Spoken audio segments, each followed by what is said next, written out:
En 1957, un jeune homme de 19 ans sans argent est entré dans une boutique de trophées en Californie et a payé pour faire fabriquer des patchs pour un club de motards qu'il lançait à partir de zéro.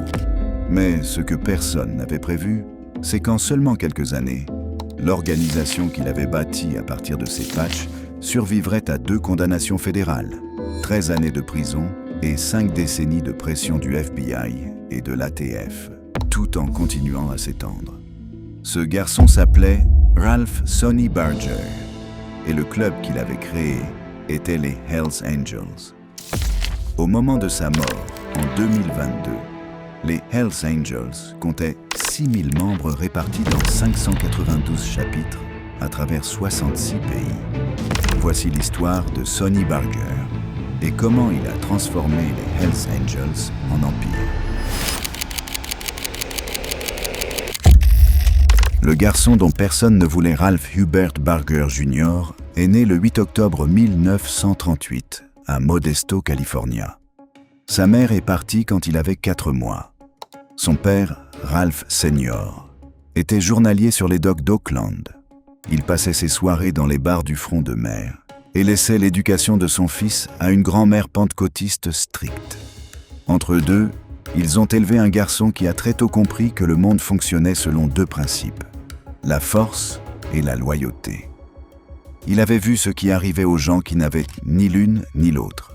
À l'école, il a été suspendu plusieurs fois pour avoir agressé des enseignants, puis il a abandonné en classe de seconde. À 16 ans, il a falsifié son certificat de naissance et s'est engagé dans l'US Army. Il a servi 14 mois avant que la falsification ne soit découverte, puis il a été libéré honorablement. Il est rentré chez lui à Oakland sans rien, à part la connaissance de ce que l'on ressent quand on appartient enfin à quelque chose. Ce sentiment allait guider chacune de ses décisions pendant les 66 années suivantes. Après son renvoi, il a erré. Il a vécu avec son père dans une chambre d'hôtel. Il a travaillé comme magasinier. En 1956, il a rejoint son premier club de motards et n'y a rien ressenti. Aucune fraternité. Cette absence n'était pas un détail. C'était tout le problème. Le club s'est dissous. Barger a commencé à rouler avec un groupe de motards plus informel, qui comprenait un homme nommé Don Boots Reeves, lequel portait un patch d'un chapitre Hells Angels disparu de North Sacramento. Ce patch a été la première fois que Barger a découvert ce nom. Le 1er avril 1957, lui et un petit groupe ont utilisé ce nom pour lancer leur propre chapitre à Oakland. Ils avaient 19 ans. Ils ont fait fabriquer des répliques de patch dans une boutique de trophées à Hayward, sans savoir que d'autres chapitres Hells Angels existaient déjà à travers la Californie. Ils n'avaient aucune idée de ce dans quoi ils mettèrent les pieds. Le club qui n'existait pas encore. Les Hells Angels que Barger a fondés à Oakland en 1957 n'étaient pas encore l'organisation qu'ils allaient devenir. C'était un petit groupe de jeunes hommes qui partageaient un patch copié dans une boutique de trophées et un clubhouse à East Oakland, qui servait aussi de point de rassemblement pour quiconque acceptait de venir un vendredi soir. Les membres fondateurs ont été décrits par George Wetern, qui est devenu vice-président du chapitre en 1960, comme étant essentiellement des ouvriers honnêtes ou des travailleurs non qualifiés à la recherche de sensations fortes. Barger lui-même appelait son chapitre une bande sauvage. Mais voici ce qui distinguait Barger de tous les autres hommes dans cette pièce dès le début. Il pensait déjà au-delà de cette pièce. Après une rencontre fortuite avec un membre d'un chapitre Hells Angels déjà existant dans le Southern California, Barger a appris que le club avait une histoire, des règles, des règlements et des procédures dont le chapitre d'Oakland ne savait rien. Il est allé dans le Southern California. Il a rencontré les autres chapitres. Il a étudié leur fonctionnement et ce qu'ils faisaient de mal. Puis il est revenu à Oakland avec une vision claire de ce que les Hells Angels pouvaient devenir si quelqu'un les dirigeait correctement. En 1958, Otto Friedli, le président du chapitre fondateur de San Bernardino, a été emprisonné. Barger avait 20 ans. Il a été proclamé président national de fait. Son premier acte a été de déplacer le chapitre mère, le siège national, de San Bernardino à Oakland. Le Southern California s'effondrait sous la pression policière. Les chapitres rétrécissaient. Le chapitre fondateur de Berdoo, qui avait délivré toutes les nouvelles chartes pendant près de 15 ans, perdait des membres plus vite qu'il ne pouvait les remplacer.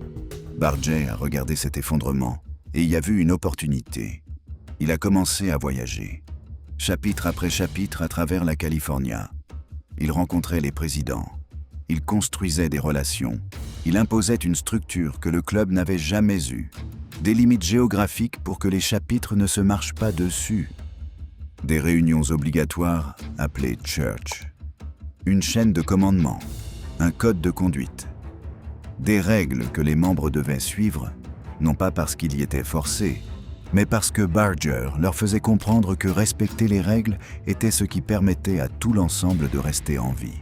Hunter S. Thompson a passé une année avec les Angels en 1965 et 1966, et il a écrit le portrait contemporain le plus détaillé de Barger qui existe. Dans n'importe quel rassemblement de Hells Angels, écrivait Thompson, il ne fait aucun doute sur qui dirige le spectacle. Ralph Sonny Barger, le Maximum Leader, un magasinier d'East Oakland, mesurant 6 pieds et pesant 170 livres. La tête la plus froide du groupe. Un homme dur et vif d'esprit quand l'action commence. Tour à tour fanatique, philosophe, bagarreur, négociateur rusé et arbitre final.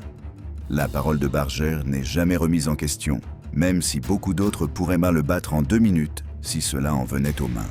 Mais cela n'arrive jamais. Il élève rarement la voix, sauf dans une bagarre avec des étrangers. Ce dernier détail est le plus important. Barger commandait l'organisation la plus violente d'Amérique sans être son membre le plus violent. Il n'en avait pas besoin. Quand Thompson lui a demandé directement ce qui faisait de lui le leader, il a donné une réponse qui n'avait rien à voir avec le combat. « J'aime traiter les gens comme je veux être traité. J'aime dire la vérité. J'aime être à l'heure, et j'attends que tous les autres le soient aussi. » En 1965, Oakland était en train de devenir la capitale du monde des Hells Angels. La pression policière grandissante dans le Southern California poussait les Angels vers le nord. Le chapitre de Barger grossissait et absorbait tout le monde. L'organisation qui avait commencé avec une poignée d'hommes et un patch copié était en train de devenir quelque chose qu'aucune ville seule ne pouvait contenir. Et Barger pensait déjà à ce qui viendrait ensuite. Prendre les rênes. Au milieu des années 1960, les Hells Angels avaient un problème que leur succès avait créé. Le nom se répandait plus vite que Barger ne pouvait le contrôler. Des clubs venant d'aussi loin que Indiana, Pennsylvania, New York, Michigan et même Québec demandèrent des chartes Hells Angels. Quand les chartes n'arrivaient pas, certains clubs créaient simplement leurs propres insignes et commencèrent quand même à s'appeler Hells Angels. Un club appelé les Detroit Renegades a fait exactement cela. Ils ont fini par être arrêtés lorsqu'une descente de police dans leur clubhouse en vitrine a permis de saisir 18 pistolets. La réponse de Barger à la pression de l'expansion était d'une précision typique. Il ne laisserait pas n'importe qui porter le patch.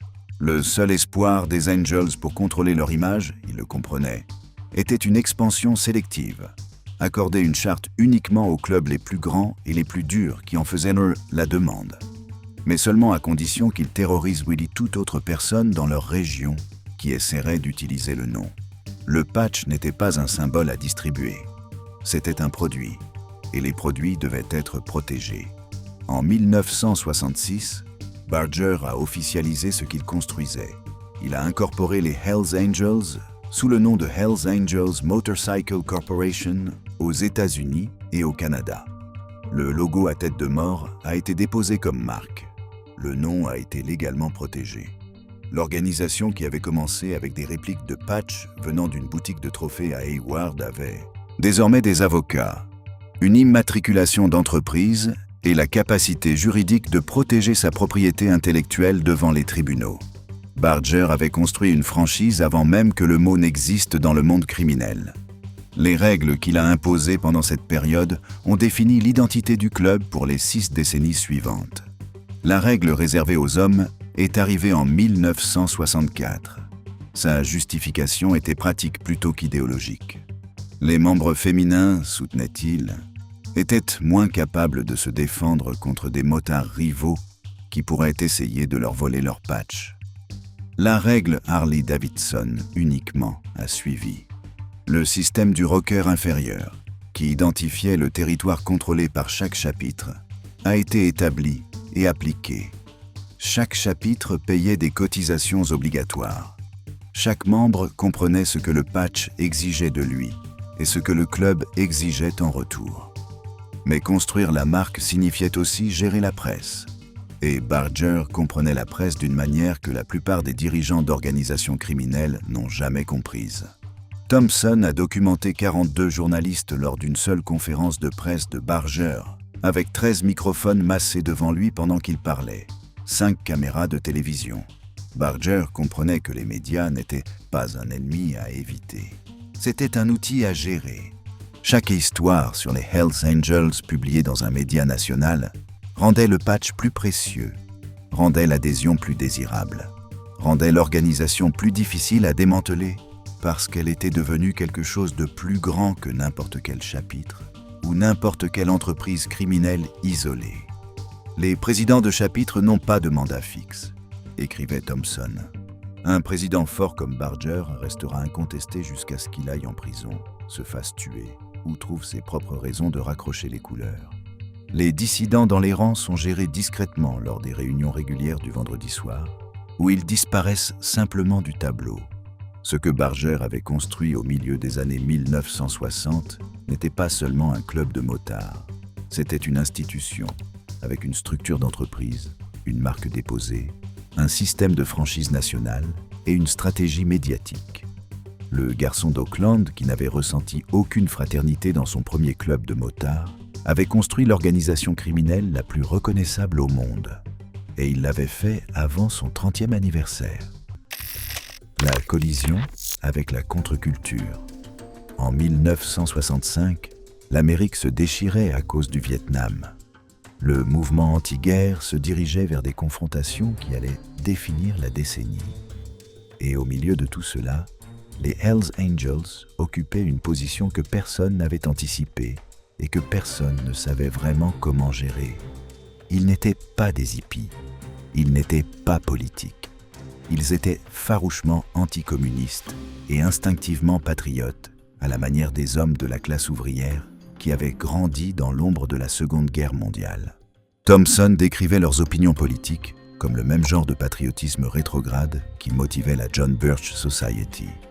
Ils étaient aveugles à l'ironie de leur rôle, des chevaliers errants d'une foi dont ils avaient déjà été excommuniés.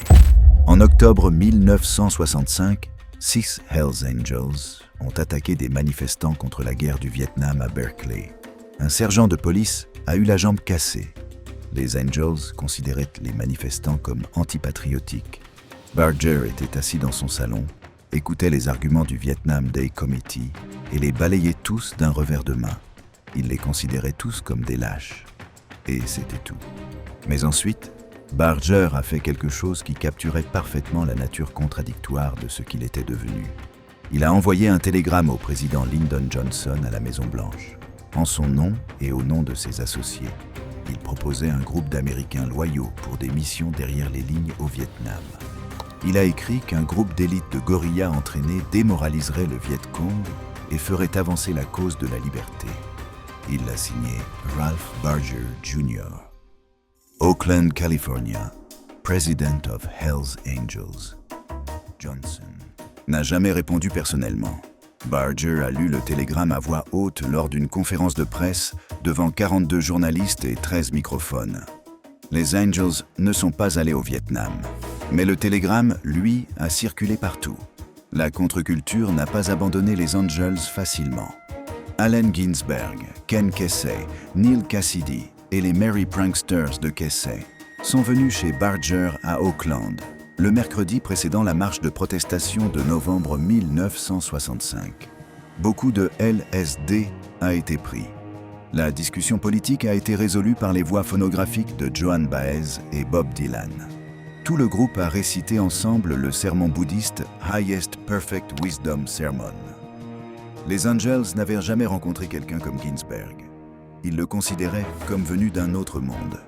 Terry the Tramp a décrit la rencontre ensuite. « Ce foutu Ginsberg va tous nous foutre en l'air. Pour un gars qui n'est pas du tout straight, c'est à peu près le fils de pute le plus straight que j'ai jamais vu. T'aurais dû être là quand il a dit à Sonny qu'il l'aimait. » Sonny ne savait absolument pas quoi répondre. Malgré tout ce que Ginsberg avait dit, Barger a dit à Thompson, une semaine avant la marche de novembre, qu'il allait l'affronter avec le plus gros groupe de motos hors la loi que quiconque ait jamais vu en Californie. Mais les Angels ont ensuite convoqué une conférence de presse la veille et annoncé qu'ils n'attaqueraient pas les marcheurs. Leur déclaration renéotypée disait que toute confrontation physique ne ferait que susciter de la sympathie pour cette foule de traîtres. Et puis Hunter S. Thompson est arrivé. Thompson a passé une année avec les Angels en 1965 et 1966, intégré à l'intérieur de l'organisation d'une manière qu'aucun journaliste n'avait réussi à faire auparavant. Son livre Hells Angels, publié en 1967, a rendu Barger célèbre dans le monde entier. Il a présenté le Maximum Leader à un public mondial et a transformé le chapitre d'Oakland en quelque chose qui dépassait sa réalité criminelle pour devenir un phénomène culturel. Thompson a fini par payer le prix de son accès. Les Angels l'ont passé à tabac vers la fin de son année avec eux, et sa relation de longue date avec le club s'est terminée dans cette confrontation. Mais à ce moment-là, le livre était déjà écrit, et Barger comprenait mieux que Thompson ce que valait ce livre. La contre-culture voulait revendiquer les Angels comme des esprits frères, des rebelles contre le système, des compagnons de route sur le chemin qui s'éloignait de l'Amérique dominante. Barger les a laissés penser ce qu'ils voulaient. Il a pris du LSD avec Ginsberg et Casey.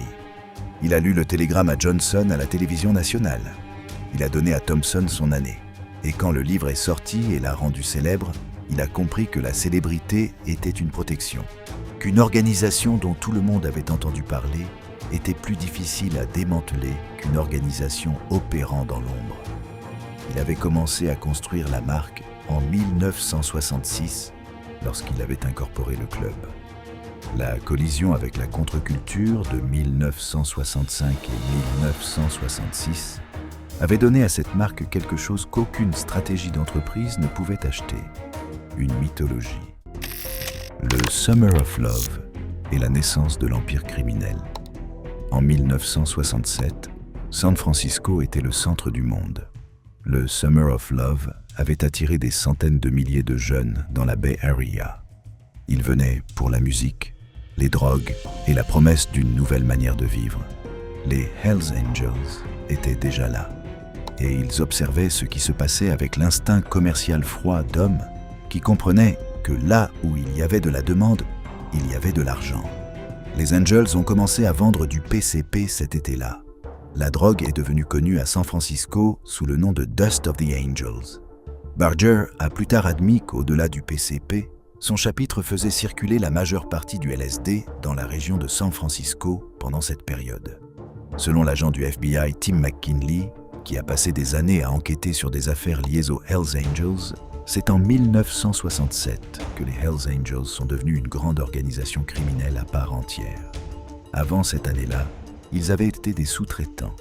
D'autres organisations criminelles les utilisaient pour distribuer de la cocaïne et de la marijuana. Ils prenaient une part et faisaient ce qu'on leur disait. Mais en 1967, cela a changé. Les Angels ne travaillaient plus pour quelqu'un d'autre. Ils dirigeaient leur propre opération. Et l'argent provenant du contrôle des marchés du PCP et du LSD à San Francisco a rendu le club riche pour la première fois de son histoire. La richesse a tout changé. Elle a changé la raison d'être du club. Elle a changé ce que signifiait l'adhésion. Et elle a changé ce que Barger construisait. L'organisation qui avait commencé comme une fraternité pour des hommes qui ne trouvaient de fraternité nulle part ailleurs, était désormais une entreprise criminelle avec des revenus, un territoire et la nécessité de défendre les deux. Mais voici ce qui rendait les Hells Angels différents de toutes les autres organisations criminelles que le FBI surveillait en 1967. Ils ne cachaient pas ce qu'ils étaient. Ils roulaient en formation sur les routes publiques, en portant leurs couleurs. Ils organisaient des conférences de presse. Ils avaient un logo déposé et une immatriculation d'entreprise. Ils étaient l'organisation criminelle la plus visible d'Amérique. Et cette visibilité était voulue. Barger avait compris dès le début qu'une organisation que personne ne pouvait ignorer possédait une forme de pouvoir différente de celle qui opérait dans l'ombre. Le coup personnel de l'empire de la drogue est retombé sur Barger lui-même, aussi directement que sur n'importe qui. Dans son autobiographie, il a écrit qu'il sniffait tellement de coke qu'il ne savait pas ce qu'il faisait d'un moment à l'autre. Il a ajouté que ses sautes d'humeur dues à la cocaïne lui avaient causé beaucoup de graves problèmes et finiraient par l'envoyer à Folsom Prison. Il a admis, lorsqu'il a plus tard été accusé de racket, qu'il consommait et vendait des drogues, y compris de l'héroïne. Mais il a précisé que c'était ses affaires personnelles et que cela ne représentait pas le reste des Hells Angels. Cette distinction entre conduite personnelle et politique organisationnelle, Barger l'a maintenue de manière constante tout au long de sa vie. Il n'était pas les Hells Angels. Les Hells Angels n'étaient pas lui. L'organisation était plus grande que n'importe quel membre individuel, y compris son fondateur. Cette conviction était soit la stratégie juridique la plus sophistiquée de l'histoire criminelle, soit une véritable conviction philosophique. Peut-être les deux. En 1972, Sergio Winston Agüero, âgé de 29 ans, a été abattu et sa maison incendiée après avoir vendu de mauvaises drogues au groupe. Barger et 3 autres membres des Hells Angels ont été accusés du meurtre. Tous les 4 ont été acquittés en 1972. Pas d'arnaque sur la drogue était l'une des propres règles de Barger. Le meurtre d'Agüero était l'application de cette règle dans sa forme la plus extrême. Et l'acquittement a été le premier échec significatif du système judiciaire à tenir Barger responsable de ce que faisait l'organisation qu'il avait construite. Ce ne serait pas le dernier. Altamont. En 1969, les Hells Angels étaient le club de motards hors la loi le plus célèbre au monde. Le livre de Thompson était sorti depuis 2 ans. La contre-culture avait passé 4 ans à essayer de les revendiquer comme des esprits frères. Et le 6 décembre 1969, les Rolling Stones ont offert à Barger et à son organisation un moment qui allait les définir dans l'imaginaire public pendant les 50 années suivantes. Les Rolling Stones terminaient leur tournée américaine de 1969. Leur manager Sam Cutler a contacté les Hells Angels pour assurer la sécurité lors d'un concert gratuit à Altamont Speedway, à Livermore, California. Le paiement convenu était $500 de bière. Barger a plus tard déclaré que les Angels avaient été utilisés comme des pigeons, que les Stones avaient obtenu une force de sécurité pour le prix d'une note de bar, puis avait accusé les Angels quand tout avait mal tourné. Ce qui a mal tourné devant les caméras. Pendant la performance des Rolling Stones, Meredith Hunter, un homme noir de 18 ans, a poussé vers la scène. Un membre des Hells Angels l'a confronté. Hunter a sorti une arme. L'Angel l'a poignardé. Hunter a été poignardé plusieurs fois et est mort au sol devant la scène pendant que les Rolling Stones continuaient de jouer. Le meurtre a été filmé par l'équipe documentaire qui avait été engagée pour enregistrer le concert. Ces images sont apparues dans le documentaire Gimme Shelter en 1970 et ont été vues dans le monde entier. Quand les Rolling Stones ont envisagé d'annuler le reste de leur spectacle, Barger aurait sorti une arme contre le groupe. Il a plus tard nié ce détail précis, mais n'a jamais nié la réalité plus large de ce qui s'était passé à Altamont, ni le rôle des Angels dans cette affaire. Sa réponse publique par la suite a été, comme toujours, provocatrice. Il a directement accusé Mick Jagger d'avoir utilisé les Angels comme des pigeons. Il a affirmé que les problèmes avaient commencé lorsque la foule avait commencé à malmener les motos du club. Il ne s'est jamais excusé, ni auprès des Stones, ni auprès du public, ni auprès de la famille de Meredith Hunter. Le membre des Hells Angels qui avait poignardé Hunter a été acquitté au motif de la légitime défense.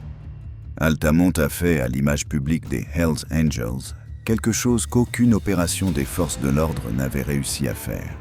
Cela les a rendus réellement effrayants pour des gens qui les avaient auparavant trouvés colorés ou romantiques. La contre-culture, qui avait passé 4 ans à essayer de revendiquer les Angels comme des compagnons de route, a désormais reculé devant ce qu'elle avait vu à l'écran. Le Summer of Love remontait à 3 ans.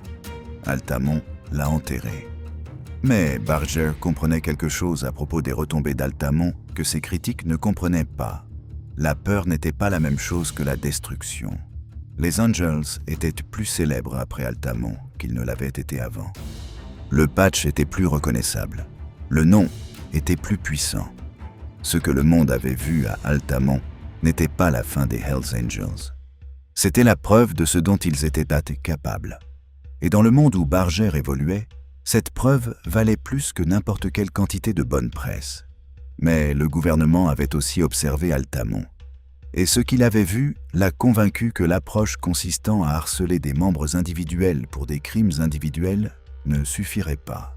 Il leur fallait une stratégie différente. Une stratégie capable de faire tomber toute l'organisation d'un seul coup. Le problème d'image est la solution. La réponse législative et policière à Altamont ne s'est pas matérialisée du jour au lendemain, mais la réponse culturelle a été immédiate. La presse, qui avait passé des années à traiter les Angels comme des hors-la-loi hauts en couleur, les traitait désormais comme une véritable menace. Les politiciens, qui les avaient tolérés comme un phénomène marginal, avaient maintenant des images d'un homme poignardé à mort lors d'un concert à montrer du doigt. Et Barger comprenait que l'organisation qu'il avait construite avait besoin d'une relation différente avec le public que celle qu'Altamont avait produite. Sa solution n'était pas de battre en retraite, c'était d'ajouter une couche. Il a commencé une campagne délibérée pour adoucir l'image publique des Hells Angels. Des balades caritatives, des collectes de jouets pour les enfants à Noël, des apparitions lors d'événements communautaires, une coopération sélective avec les forces de l'ordre quand le prix était juste. La contradiction entre ce que les Angels faisaient dans leurs opérations criminelles et ce qu'ils présentaient au public n'était pas accidentelle. Elle était stratégique. Barger comprenait qu'une organisation universellement crainte ne pouvait pas fonctionner aussi efficacement qu'une organisation crainte de manière sélective. La sympathie du public était une forme de protection. Un club qui donnait des jouets à des enfants malades était plus difficile à faire disparaître par la loi qu'un club qui n'avait rien à montrer au public, à part Altamont. Le travail caritatif existait aux côtés du trafic de drogue et de la violence parce que Barger le voulait ainsi. Les deux visages de l'organisation n'étaient pas en conflit. Ils étaient complémentaires. L'un générait des revenus, l'autre générait une protection. Mais la gestion de l'image avait ses limites. En 1973, Barger a été condamné pour trafic d'héroïne. Il a été condamné à la prison et a purgé sa peine à Folsom State Prison. Il a été libéré en 1977. Dans son autobiographie, il avait déjà reconnu ce qui l'y avait conduit. Il a écrit qu'il sniffait tellement de cocaïne qu'il ne savait pas ce qu'il faisait d'un moment à l'autre. Que ses sautes d'humeur dues à la cocaïne lui avaient causé de graves problèmes.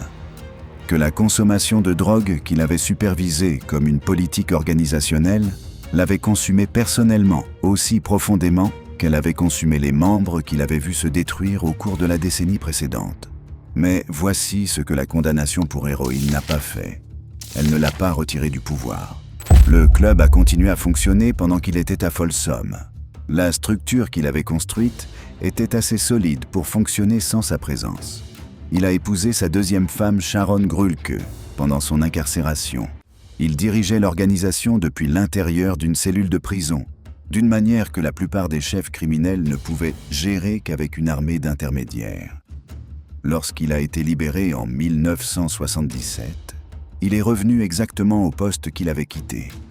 Rien n'avait changé, sauf que le gouvernement avait appris quelque chose d'important.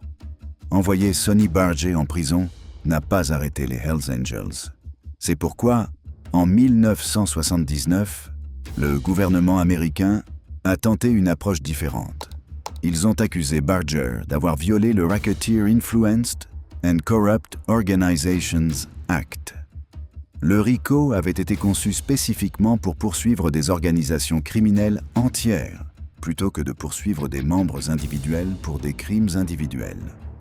La théorie était que les Hells Angels n'étaient pas un club de motards qui comptait par hasard des membres criminels. Ils étaient une entreprise criminelle qui utilisait le club de motards comme couverture. Si les procureurs pouvaient prouver que Barger dirigeait l'organisation comme une entreprise criminelle, il pouvait être condamné non seulement pour ses propres crimes, mais aussi pour les crimes de chaque membre agissant au nom du club. En 1980, Barger a été acquitté des accusations de racket. L'approche RICO n'avait pas fonctionné, mais le gouvernement n'a pas cessé d'essayer. Et Barger comprenait que la prochaine tentative serait plus vaste et mieux coordonnée que tout ce qui l'avait précédé. Le club a établi un fonds obligatoire de défense juridique, alimenté par les cotisations des membres. Chaque Angel contribuait. Chaque chapitre maintenait une caisse de guerre pour les batailles juridiques que tout le monde savait imminentes. Ce que Barger avait construit était assez résilient pour survivre à l'emprisonnement de son fondateur. Il allait maintenant être testé pour savoir s'il était assez résilient pour survivre à une attaque fédérale coordonnée contre toute sa structure nationale en même temps. La prison et les guerres RICO. Les 2 années entre 1979 et 1981 ont été la période juridiquement la plus dangereuse que les Hells Angels aient affrontée, depuis que Barger avait unifié les chapitres de California à la fin des années 1950. L'acquittement RICO de 1980 avait stoppé une attaque fédérale. Mais le gouvernement avait appris de cet échec et construisait déjà le dossier suivant.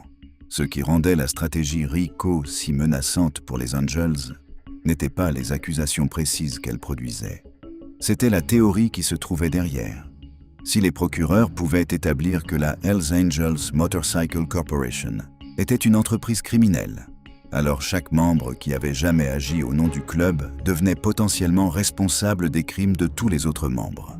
Le patch lui-même deviendrait une preuve de complot criminel. Le porteur serait une participation à une entreprise criminelle continue.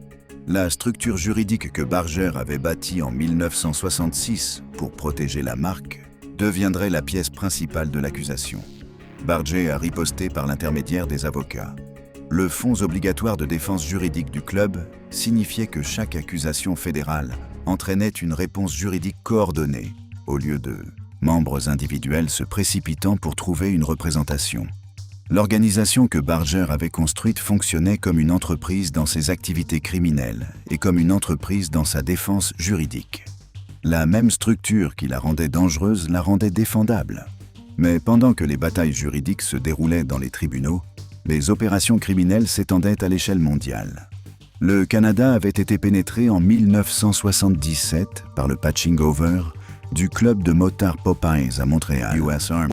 L'Australie avait des chapitres Hells Angels depuis la fin des années 1960. L'Europe était colonisée dans les années 1970 et 1980, chapitre par chapitre, en utilisant la même stratégie d'expansion sélective que Barger avait développée en Californie. Au début des années 1980, le patch qui avait été copié dans une boutique de trophées à Hayward en 1957 était porté dans plus de 30 pays. L'expansion mondiale a créé un réseau logistique que les forces de l'ordre avaient du mal à cartographier et encore plus à perturber. Le chapitre de Melbourne des Hells Angels a démontré exactement comment ce réseau fonctionnait. Sur une période de 2 ans commençant en 1980, le chapitre de Melbourne a expédié 300 litres de P2P, un précurseur chimique nécessaire à la fabrication d'amphétamine, vers les États-Unis. 2 bidons par envoi. Chaque envoi fournissait assez de P2P pour produire 50 millions de dollars d'amphétamine. Le chapitre de Melbourne ne recevait aucune part des profits. On leur disait que c'était leur contribution pour aider Barger et les autres dirigeants des Hells Angels à payer les frais juridiques de l'affaire RICO. Ce détail capture quelque chose d'essentiel sur ce que l'organisation était devenue sous la direction de Barger. Un chapitre d'outre-mer expédiait des quantités industrielles de précurseurs chimiques de drogue à travers l'océan Pacifique pour financer la défense juridique de la direction américaine. Le club n'était pas une collection d'opérations criminelles individuelles vaguement affiliées sous un patch commun. C'était une organisation criminelle multinationale intégrée verticalement, avec un bras de défense juridique financé par des contributions de chapitres sur plusieurs continents. L'évaluation de Wikipédia est directe. Les Hells Angels sont devenus une organisation criminelle sophistiquée et structurée en grande partie grâce au leadership de Barger. Il a supervisé l'expansion du club à travers les États-Unis en établissant des chapitres dans de nouveaux territoires, souvent en absorbant des gangs de motards existants par patching over, dans le but de contrôler le trafic de drogue à l'échelle nationale. L'acquittement RICO avait acheté du temps. Les envois de Melbourne permettaient pas de payer les avocats, mais le gouvernement fédéral n'en avait pas fini. Et en novembre 1987, il est revenu avec une opération plus vaste, mieux coordonnée et plus précisément ciblée que tout ce qu'il avait tenté auparavant. Le complot à la bombe et la deuxième peine de prison. Le 10 novembre 1987, le FBI, l'ATF et la California State Police ont agi simultanément. Des raids ont frappé les chapitres des Hells Angels dans toute la Bay Area au même moment. 13 Angels ont été arrêtés, dont Barger. Plus de 100 armes ont été saisies. Plus d'1 million de dollars en espèces et en drogue. 3 laboratoires de méthamphétamine. Les raids étaient la conclusion d'une enquête sous couverture de 2 ans qui avait infiltré des agents fédéraux dans les opérations de l'organisation et documenté ce que le gouvernement était désormais prêt à défendre devant un tribunal public. Barger et 9 autres Angels ont été extradés vers Kentucky. Le procès s'est ouvert devant le tribunal fédéral de Louisville en juillet 1988. Les accusations portaient sur une conspiration visant à transporter des armes à feu et des explosifs à travers les frontières des États. Plus précisément, le gouvernement affirmait que Barger et les autres accusés avaient comploté pour bombarder des clubhouses des Outlaws MC dans le quartier de Portland, à Louisville, en représailles au meurtre d'un membre des Hells Angels, nommé John Cleve Webb. L'accusation soutenait que les Hells Angels étaient une organisation criminelle très organisée, régie par un code du silence, impliquée dans le trafic de drogue, les fusillades et les attentats à la bombe. L'ancien membre des Hells Angels, George Christie, a décrit la conversation qui a précédé le complot à la bombe, en des termes qui laissaient peu de place à l'ambiguïté. Tony a dit qu'il y aurait des dommages collatéraux. Sonny a dit « Je sais, mais ça en vaut la peine ». 5 Hells Angels, portant leur couleur complète, ont assisté au procès. Le chanteur country Johnny Paycheck, un ami personnel de Barger, était également présent. Le US Marshal Service assurait la sécurité et les procureurs adjoints affectés à l'affaire ont été nommés adjoints par les Marshals, ce qui leur permettait de porter des armes à l'intérieur du tribunal. Le gouvernement avait décidé que poursuivre Sonny Barger exigeait les mêmes dispositifs de sécurité que poursuivre un chef d'État. Le procès de 12 semaines s'est terminé par une condamnation. Barger a été condamné à la prison. Il a purgé 4 ans dans un établissement fédéral à Phoenix, Arizona, et a été libéré en 1992. Sa réaction au verdict, transmise à l'Associated Press, est devenue l'une des phrases les plus citées de sa vie. « Je pense que c'était un coup dévastateur pour le gouvernement, et je ne pourrais pas être plus heureux du verdict, sauf si j'avais moi-même été déclaré innocent. » Cette phrase n'était pas de la fanfaronnade pour les caméras, c'était une observation juridique précise. Barger avait été condamné pour l'accusation de conspiration, mais le gouvernement avait passé 2 ans et dépensé des millions de dollars à construire une affaire censée enfin démanteler l'organisation qu'il avait bâtie. La condamnation d'un homme sur une accusation n'était pas cela. L'organisation était toujours debout. Les chapitres fonctionnaient toujours. Le patch était toujours porté dans 30 pays. Le gouvernement avait envoyé Sonny Barger en prison à nouveau. Et à nouveau, il n'avait pas arrêté les Hells Angels. Mais 4 ans dans un établissement fédéral en Arizona, pendant que son organisation continuait à fonctionner sans lui, ce n'était pas rien. Quand Barger a été libéré en 1992, il avait 53 ans. Il avait passé 13 années de sa vie en prison à travers plusieurs peines. Il avait survécu à une condamnation pour trafic d'héroïne, à un acquittement RICO et à une condamnation pour conspiration. Il avait été acquitté de meurtre. Il avait vu le gouvernement fédéral consacrer 2 années complètes d'enquête sous couverture à construire une affaire contre lui, pour en sortir avec moins que ce qu'il espérait. Et quelque chose d'autre s'était produit pendant qu'il purgeait ces 4 années. Quelque chose qui n'avait rien à voir avec les forces de l'ordre, les clubs rivaux ou les procureurs fédéraux. Quelque chose qui se passait à l'intérieur de son propre corps et qu'aucune stratégie juridique ne pouvait combattre. Cancer de la gorge et le combat pour rester en vie. En 1982, Sonny Barger a reçu un diagnostic de cancer de la gorge. Il avait fumé 3 paquets de cigarettes Camel par jour pendant 30 ans. Les médecins lui ont retiré les cordes vocales. Ils ont fait un trou dans sa gorge pour lui permettre de parler. Il a entièrement perdu sa voix pendant un temps et a dû réapprendre à communiquer à travers l'ouverture qu'ils avaient pratiquée. Quand sa voix est revenue, ce n'était plus la voix qu'il avait avant.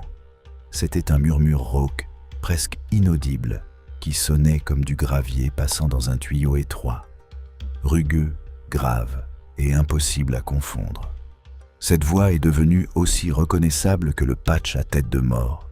Il a temporairement confié le contrôle opérationnel à son second, Michael O'Farrell, pendant son traitement. Mais il est revenu. Il revenait toujours. L'homme qui avait survécu à une fracture du crâne lors d'une bagarre avec la police d'Oakland en 1958, à une accusation de tentative de meurtre en 1965, à une condamnation pour trafic d'héroïne en 1973, à une poursuite RICO en 1979 et à une condamnation fédérale pour conspiration en 1988, n'allait pas être arrêté par quelque chose qui poussait dans sa gorge. Il a traversé le traitement, il s'est adapté à sa nouvelle voix et il est revenu diriger l'organisation comme si cette interruption n'avait été qu'un léger contretemps. Le cancer de la gorge n'a pas été la dernière fois que son corps s'est retourné contre lui. En 2010, on lui a diagnostiqué un cancer de la prostate. Sa prostate a été retirée. Il a ensuite été déclaré guéri du cancer. Il avait 71 ans et avait désormais survécu à 2 cancers distincts, à 13 années de prison et à plus de batailles juridiques que la plupart des avocats pénalistes n'envoient dans toute une carrière. Ce que sa femme Zorana a observé chez lui dans ces dernières années révélait quelque chose que le casier judiciaire, les condamnations pour conspiration et les dossiers de surveillance du FBI ne pouvaient pas montrer. Quand elle décrivait ce qui le poussait, elle ne pouvait pas vraiment l'expliquer. Il revenait de voyage et elle voulait s'allonger par terre et dormir, pendant que lui courait partout pour vérifier les chevaux et faire avancer les choses. Il se réveillait et restait actif toute la journée. Il aimait accomplir les choses. Quand il disait qu'il partait à 6 heures, cela voulait dire 6 heures. Il était toujours à l'heure et ne tolérait pas les retards chez les gens autour de lui.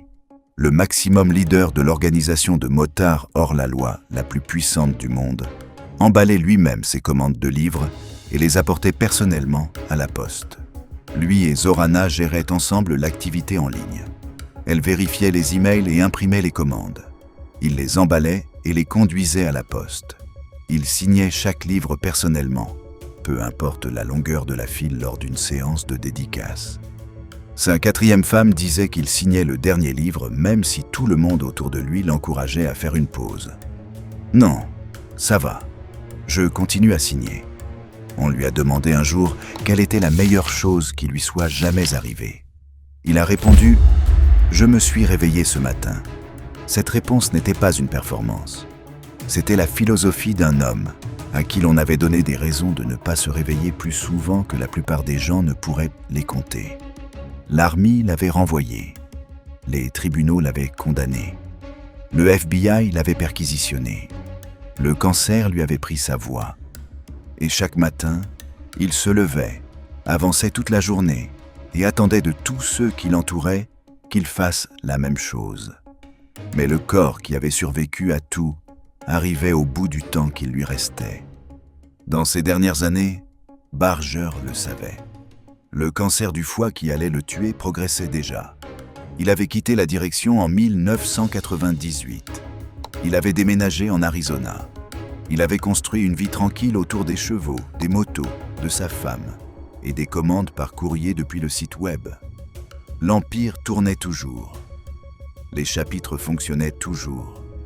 Le patch était toujours porté dans 66 pays. Il avait accompli ce qu'il s'était fixé. Le coût personnel. Le dossier public de la vie de Sonny Barger est un document juridique. Possession de marijuana en 1963. Possession de marijuana à nouveau en 1964. Agression avec une arme mortelle en 1965 et 1966. Accusation de tentative de meurtre qui s'est terminée par un jury sans verdict unanime et a été réduite à une agression avec une arme mortelle, avec 6 mois purgés. Condamnation pour trafic d'héroïne en 1973. Acquittement RICO en 1980. Condamnation fédérale pour conspiration en 1988. 59 mois dans une prison fédérale à Phoenix. Libéré en 1992. Condamnation pour agression aggravée en 2003. 8 jours purgés. 13 années au total dans différents établissements correctionnels, au cours d'une carrière qui a commencé quand il était adolescent et ne s'est terminée que lorsque son corps a lâché. Mais le coût personnel de ce que Barger avait construit ne se mesurait pas seulement en années purgées, il se mesurait aussi aux personnes les plus proches de lui et à ce qui leur est arrivé. Sa première femme était Elsie Mae George. Thompson la mentionne en train de gérer les communications dans leur maison d'Oakland pendant la période mouvementée de 1965 et 1966. Elle était une vraie présence dans la vie de Barger durant les années où il construisait l'organisation en quelque chose que le monde n'avait jamais vu. Elsie est morte en 1967. Elle avait 29 ans. Elle est morte d'une embolie à la suite d'un avortement autoprovoqué. Barger avait 28 ans. Il avait passé la décennie précédente à construire un empire, et la femme qui avait été à ses côtés pendant les années les plus formatrices de cette construction avait disparu avant la fin de cette décennie. Il a épousé sa deuxième femme, Sharon Grulke, alors qu'il purgeait une peine à Folsom State Prison, après sa condamnation pour trafic d'héroïne en 1973. Ils sont restés ensemble pendant plus de 2 décennies. Ils se sont séparés en 1996. 3 ans plus tard, il a épousé Beth Noel Black. Ce mariage a pris fin en 2003 à la suite d'une dispute domestique qui a conduit Black à être hospitalisé. Barger a été condamné pour agression aggravée. Il a purgé 8 jours de prison. Sa 4e femme était Zorana. Il l'a épousée le 25 juin 2005. Elle le décrivait comme brutalement honnête, d'une manière que certaines personnes trouvaient difficile. Si vous pensiez vouloir entendre que vous étiez beau dans une tenue, alors que ce n'était probablement pas le cas, vous ne demandiez pas à Sonny, parce qu'il allait vous dire ce qu'il voyait vraiment, pas ce que vous vouliez entendre. Elle le décrivait comme gentil, comme un homme avec le plus grand cœur, comme quelqu'un qui s'arrêtait à moto pour des sans-abri au bord de la route et sortait de l'argent de sa poche pour leur en donner, tant qu'il ne fumait pas, parce qu'il savait ce que le tabac lui avait coûté et il n'allait soutenir l'habitude de cigarettes de personne d'autre. Elle disait que lorsqu'elle pensait à ce qui faisait de lui l'homme qu'il était, c'était simple. Il traitait les gens comme il voulait être traité.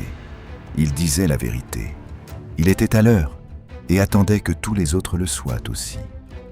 C'étaient ses propres mots sur sa propre philosophie de leadership. Les mêmes mots qu'il avait donnés dans l'interview. La même philosophie qu'il avait maintenue incontestée à la tête du club de motards hors la loi le plus puissant du monde pendant 4 décennies. Barger n'avait pas d'enfant biologique. Sa sœur Shirley Rogers l'a confirmé publiquement après sa mort. L'homme qui avait passé sa vie à construire une famille de milliers de personnes n'en avait aucune à lui.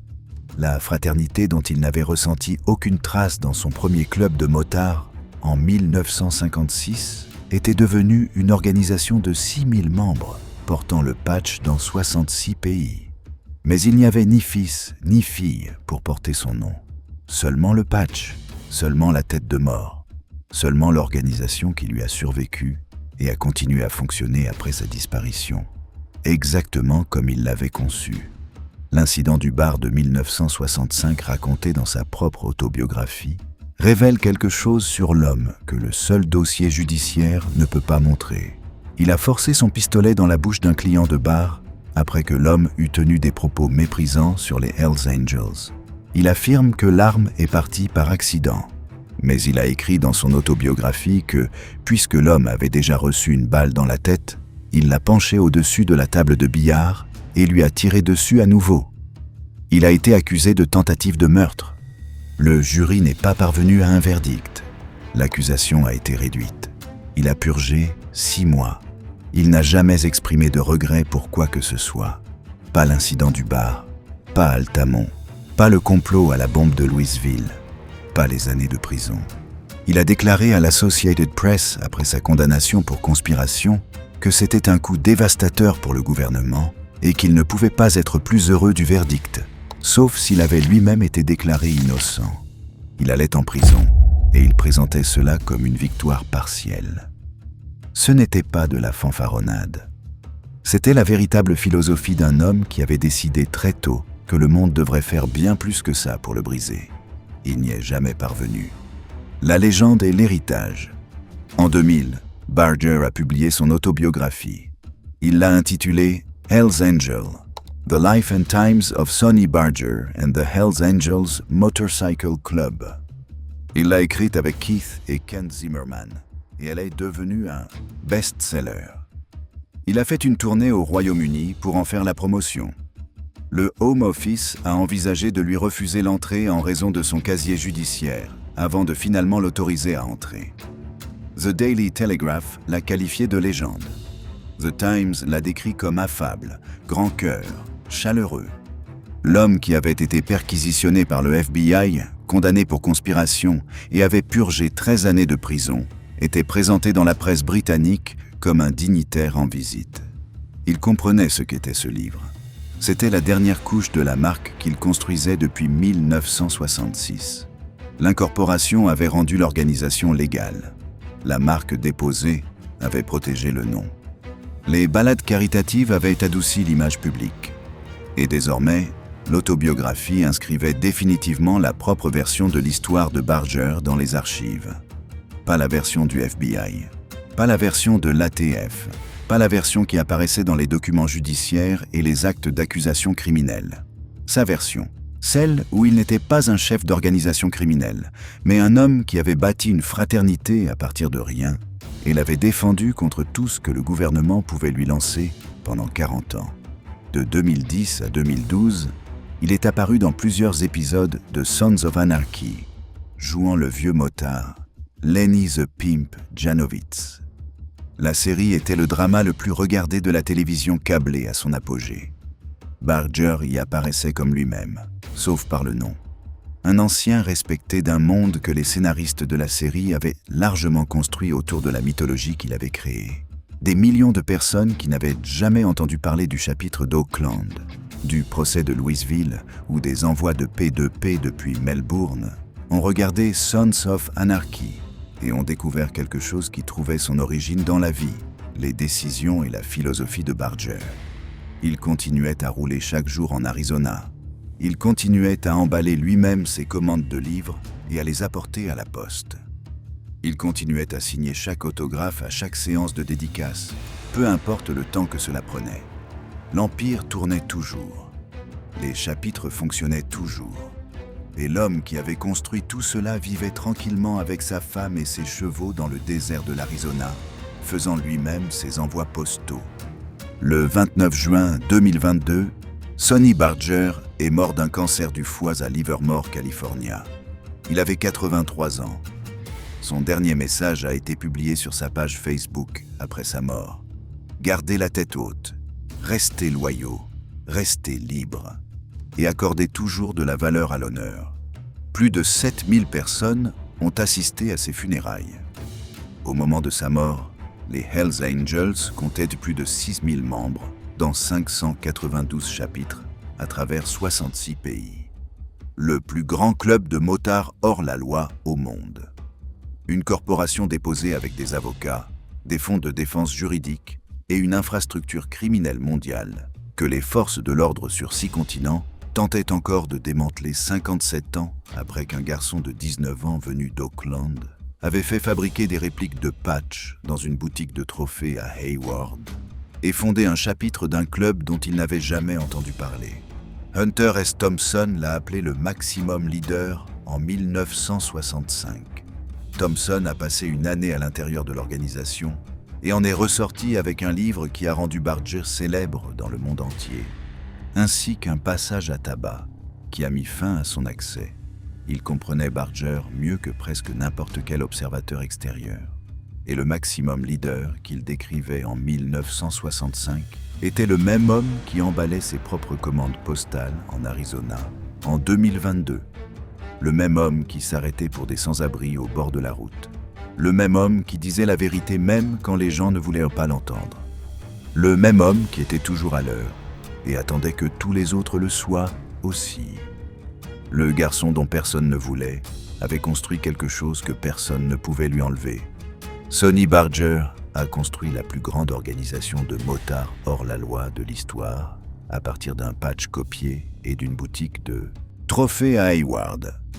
Le FBI a passé 5 décennies à essayer de la détruire et n'y est jamais parvenu. En Australie, un club a survécu à des raids similaires, à des lois, à des guerres avec ses propres anciens membres et à un gouvernement qui l'a déclaré organisation criminelle. Cliquez sur la prochaine vidéo pour voir comment cela se déroule.